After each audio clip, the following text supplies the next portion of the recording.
Muy buenas noches, ¿cómo anda usted, Paulino? Buenas noches, querido José.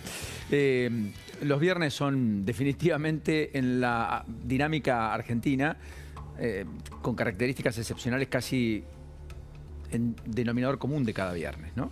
Qué locura. Cómo aburrirte es una frase ya muy conocida. Pero la verdad es que hasta los viernes generamos dinámica de información y actualizaciones a esta hora de la noche. Vos sabés que lo comentaba hace un ratito, pero te lo cuento. Martín Aguirre, que es un colega nuestro, que es director del País de Uruguay, que está cubriendo ahora la elección, todo lo que es la previa de la elección, dice, no me dejan concentrar, porque todas las semanas la Argentina es noticia también en Uruguay lamentablemente por nuestra inestabilidad, por las sorpresas, por esto que es tan horrible que estamos viendo desde estos últimos días, ¿no? Que es la peor humillación que puede tener una mujer. Por un lado estar expuesta a esto y por otro lado ese maltrato psicológico y horrible por parte del poder. Sí, y de un expresidente que ya fue presidente en la gestión el último año y medio, que además hoy sepultó su enrolamiento político cuando renuncia al Partido Justicialista, del cual era presidente, aunque con licencia, del Partido Justicialista a nivel nacional. Y un dirigente que además fue ungido solo por la elección de la vicepresidenta Cristina Fernández de Kirchner, que como marcaba anoche, tuvo 3 elecciones en las fórmulas presidenciales propias. Las 3 terminaron muy mal. Amado Boudou en 2011, primer vicepresidente condenado y preso en la Argentina, por cohecho además. Carlos Zanini como compañero de fórmula de Scioli, que después terminó justificando en el vacunatorio VIP al propio Berbisky y a él mismo, que además adulteró un documento público para pasarse como personal de salud, él y su esposa, para vacunarse, mientras otros no se saltearon la fila y perdieron la vida, caso Miguel Lifshitz, por ejemplo, ex gobernador de Santa Fe. Y luego la tercera elección en una fórmula presidencial de Cristina Fernández de Kirchner, personalísima, insisto, solo en la fórmula presidencial, fue Alberto Fernández, sin lo cual jamás hubiera sido presidente. Bueno, y aparte hoy con el tuit de la ex vicepresidenta, expresidenta de la Nación, donde primero arranca, para mí, esto es opinión, muy poco feliz comparando la presidencia de la Rúa, la de Macri. Digo, ¿qué tiene que ver en este contexto? No estamos hablando de desempeño, ¿no? De desempeño profesional como poder ejecutivo, sino que estamos hablando de algo atroz como lo que se ve en esas fotos, ¿no? Decir que Alberto no fue buen presidente, tampoco lo fueron Macri de la Rúa. ¿Qué tiene que ver, Paulino? Nada, nada. Y además el yo, ¿no? El yo Exacto. Antes, el yo después, el yo al final. Las imágenes que vimos ayer por la noche transmitidas por los medios de comunicación en virtual cadena nacional. A ver, poneme otra vez el tuit de Cristina. En lo que constituye una verdadera revictimización de la denunciante son otra cosa. Cuestionando las imágenes, eso que me dieron ustedes. Y después, en el tuit más extenso, hablan de el yoísmo, ¿no? Exacto, porque termina hablando de sí misma, ¿no? Acá es donde habla de la señora Fabiola Yáñez, con hematomas en su cuerpo y rostro, junto a los chats, y acá está... En lo personal que y como decís, mujer. Que habla, es cierto, de ese intento de magnicidio que ocurrió y que también es totalmente repudiable, pero no en este contexto. En este contexto estamos hablando de otra cosa, no estamos hablando de Cristina Fernández. Correcto. Por eso digo, una vez más, al estilo de Cristina, Cristina se expresa. Yo creo que desacomodó a todo el peronismo. Creo que Pichetto fue el que dijo, bueno, estos comportamientos son los que explican Milei presidente. Creo más, Alberto Fernández dijo que iba a terminar con el kirchnerismo, probablemente lo está sepultando sin querer. Yo sé que las frases en política nunca son determinantes, pero me cuesta imaginar cómo sectores populares que abrazaron a Milei, porque encarnaron en Milei su propia rebeldía y porque además encontraron en Milei el factor de conducción y de liderazgo que no tenían dentro del peronismo, más esa clase media que abandonó al peronismo ya hace un tiempo en el núcleo del país, en la región centro de la Argentina, donde incluso aún perdiendo Macri gana con comodidad, Santa Fe, Mendoza, Córdoba, Ciudad de Buenos Aires, Entre Ríos. ¿Cómo el peronismo se reconstruye y dónde va a buscar los votos? ¿Se entiende? Porque en la base, Milei, en la clase media otra cosa, no peronismo. ¿Desde qué lugar se reconstruye. Hoy la imagen en La Rioja de Quintela, Kicillof, 300 intendentes, la presencia de Espinosa como presidente de la Federación Argentina de Municipios, alguien que tiene un doble conforme de procesamiento por supuesto abuso sexual, que genera esta foto al lado del gobernador. Esta foto es, no entendiste lo que estamos viviendo, ¿no? Esta foto al lado, y hay varias de hoy con el gobernador de la provincia, digo, Espinosa es Espinosa, ¿no? Digo, vas al archivo, lo googleás, buscás quién es, qué es lo último que tiene, lo que vos decís, Paulino, el procesamiento. Y en este contexto es como que le estuvieran haciendo campaña a Milei. Sí, yo creo que está escindido, digamos, como acá la diferencia entre Espinosa y Alberto Fernández está claro, ¿no? Uno es líder territorial, tiene el distrito de La Matanza, que es el más importante, la sexta provincia argentina, y la vicegobernadora de la provincia, Verónica Magario, responde políticamente a Fernando Espinosa. Tiene poder. O sea, es poder, correcto. Sí. Entonces, fíjate que tan poder es que frente a un primer procesamiento en la justicia en primera instancia, de su propia causa, al otro día Kicillof se mostró con él. Cuando vino la segunda la confirmación de Cámara, Kicillof ya no se muestra, pero a Espinosa al otro día lo ungen presidente o lo renuevan la presidencia de la Federación Argentina de Municipios.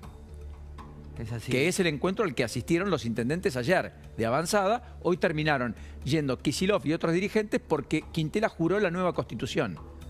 En un espíritu reformista eterno que tiene el peronismo, que logró hacer una reforma constitucional en La Rioja con algunos pormenores que podríamos hablar. Pero esta es la escenografía de la política tradicional. Sí. Alguien en un atril hablando, en una concurrencia masiva, puertas adentro de un peronismo lleno y plagado de dirigentes. No tengo tan claro si hay renovación ahí. Más bien veo más pasado que futuro. Mucho pasado y fue poco futuro, y afuera veías también el cómo llegar, ¿no? La forma de el traslado de la vieja política, veías el cómo... Los micros. Exactamente, veías la típica foto de la vieja política. También cuando la escuchabas a Mayra Mendoza, ¿no? Yo la escuchaba con mucha atención, lo que decía respecto de Alberto Fernández. Digo, hay toda una cuestión donde claramente, por un lado lo dejan solo, por otro lado se olvidan, ¿no? Hasta la propia vicepresidenta de la fórmula, Fernández de Kirchner, se olvida que fue ella la que lo eligió, y como tercera pata ves que se empiezan como a tratar de desmarcar, pero están marcados por el propio origen de esa fórmula presidencial. Sí, porque en el caso de Insaurralde, tras el estropicio, se guardó. Se guardó. Es así. Impuso su sucesión en Lomas, mantiene cuotapartes de poder en la provincia de Buenos Aires, los resortes de Insaurralde están muy activos en distintos ámbitos, distintas áreas, y frente a esto te diría que parecen temas menores.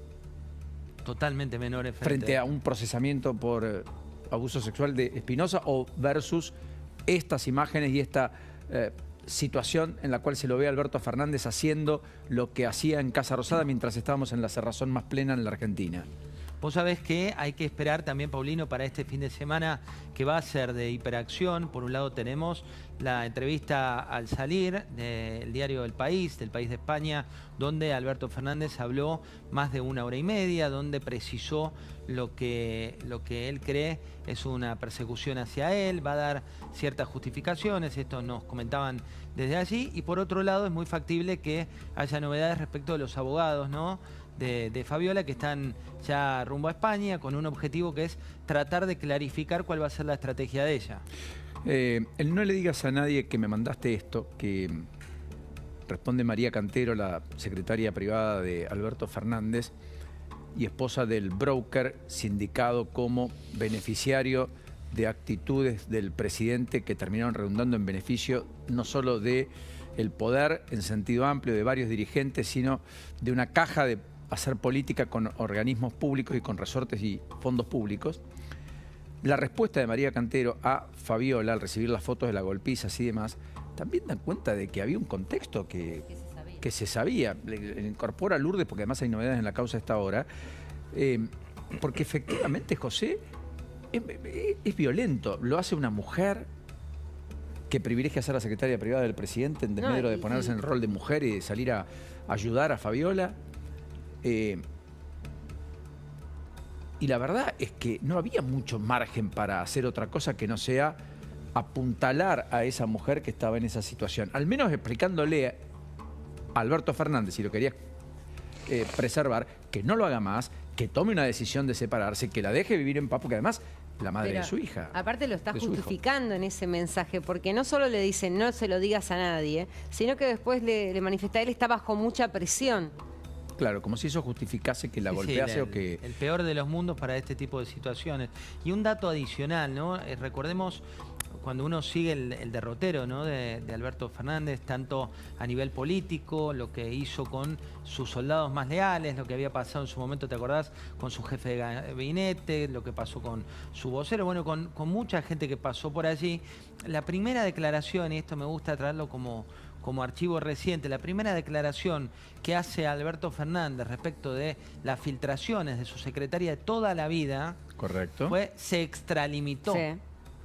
Alguien que, te digo, era absolutamente de su riñón, porque es una secretaria que estuvo muchísimos años con él, y la primera cuestión que hizo fue desmarcarse diciendo, ella se extralimitó. Parece que quien se había extralimitado no fue ella. Y me dicen que ella quedó muy dolida con esa frase, ¿eh?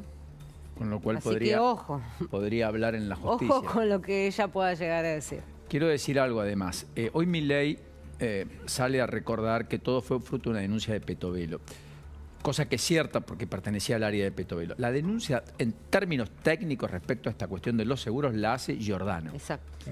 A quien como titular de ANSES lo eyectan luego del voto de su mujer Alejandra Torres como diputada, rechazando el DNU creo, de el propio gobierno nacional.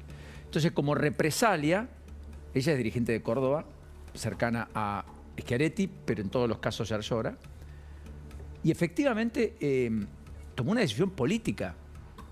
No es trasladable lo matrimonial. Giordano era un hombre que llegó ahí y que cuando le entrevisté acá me sorprendió, y a vos también te habrá sorprendido, José, hablando con él, si es que lo hiciste, que él ratifica que jamás habló con Javier Milei, que ni siquiera cruzó mensaje, que lo convocaron a una función técnica y que él estaba haciendo eso, una función técnica, alguien que es un especialista y que venía a hacer la reforma jubilatoria en Córdoba, mejor, peor, no importa, pero que sabía de qué se trataba y qué quería. Y el que había hecho la auditoría en ANSES y destapa la olla, digamos, de lo que hoy es esta mega causa. Porque dijo, ¿por qué voy a pagar 2 veces un servicio? Sí, y con el diario del lunes también le hizo un gran aporte al gobierno de Milei, que no fue reembolsado ni con aprecio ni con nada. La eyección, como bien vos decís, fue muy violenta, y lo que aportó en el corto plazo, cortísimo plazo en el que estuvo, fue mucho a juzgar por lo que pasó después. Esta es la frase que hacías alusión de Alberto Fernández. La querés escuchar porque tal vez estamos hablando y alguno se pierde en la casa. Solo para, casi a modo de despedida, pobre José que se queda los viernes, nos extralimitamos nosotros en retener al propio José, que tiene que volver a su casa a cenar con la familia. Bueno, Alberto Fernández, lo que decía José. No me pregunten por Martínez Sosa, porque jamás en mi vida con Martínez Sosa hablé del tema de sus seguros. No, yo me di cuenta que era una operación, y la verdad es que me di cuenta que es una operación que me doy cuenta de dónde viene. ¿De dónde viene la operación? No, eso no lo voy a decir porque no tengo ganas, pero mi secretaria, hace 30 años que mi secretaria, la realidad es que yo la conozco muy bien a María. A mí no me consta, pero si lo hizo, se extralimitó. ¿Usted pondría las manos en el fuego por su secretaria? Yo la conozco muy bien a María, no es capaz de hacer eso. No es capaz de hacer eso. Yo quiero aclarar que yo pongo las manos en el fuego por mí. Pero esto no quiere ser una descalificación a María, ¿eh? Yo la conozco a María. Y mi respuesta es, yo no creo que María haya hecho eso. Tremendo. Una vez más, alguien que se consideró un buen vocero siempre y un buen comunicador, y por lo tanto no tenía orden. Y definitivamente, algunos, ¿vos te acordás que decían qué lindo que en pandemia tenemos un maestro como Alberto que explica las cosas? ¿Se acuerdan, no? Tremendo. Uno se olvida, pero tenés razón. Sí, la foto Alberto. Bueno, no importa. Todo pasa. Y pasamos del super Alberto, del 80, a esto. Ahí está la imagen en su departamento, de espaldas, con algunas personas que lo acompañan. Pepe Albisturi y Tolosa Paz estuvieron en La Rioja. Yo no sé, los dueños del departamento donde está viviendo Alberto Fernández, que era el departamento que tenía o donde residía cuando fue ungido candidato por parte de Cristina, ¿no es cierto? Ahí en Puerto Madero. Todo en Puerto Madero. Vudú Puerto Madero, Alberto Puerto Madero. Todo Puerto Madero. Las revoluciones son desde Puerto Madero. Es cierto, es muy cómoda las revoluciones, sí, desde ahí con 55% de pobreza. Ahora, en cualquiera de los casos, fíjate la imagen, ¿no?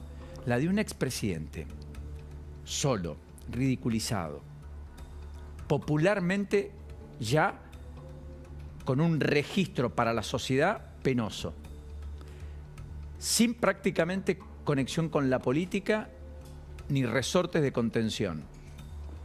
Un hombre que respiraba poder, fue jefe de gabinete empoderado de Néstor Kirchner, siguió con Cristina, se fue después de la crisis del campo para airarla. Después se enfrentó a Cristina. Fue un hombre que recorría los pasillos de los canales de televisión y parecía uno de los más centrados. Se habló del Alberto moderado. De hecho, Cristina lo unge porque dice, eso va a hacer que penetre en la clase media. Alguien que nunca tuvo territorio, nunca ganó una elección, nunca fue líder. Para el peronismo era muy loco toda esa situación. Bueno, terminamos asistiendo a un final que genera el mismo asombro tal vez, no dejo de asombrarme, que la elección que lo sepultó a la presidencia, o que lo mejor dicho, catapultó a la presidencia. Vos sabés que recién Sebastián López Pereira cuantificó la imagen del expresidente de la Nación. Decía, cuando dejó el poder, 8 de cada 10 argentinos lo rechazaban. Cuando vas al presidente desde 1983 a esta parte, solamente un presidente que fue Fernando de la Rúa, saliendo en una situación muy distinta a la de Alberto Fernández, tuvo niveles de rechazo pero tan altos. Y dice, cuando la medís ahora ya ni vale la pena, y la frase no es mía, sino de López Pereira, porque directamente la imagen de él hace tiempo está en el tacho, fue la frase que utilizó Sebastián López Pereira.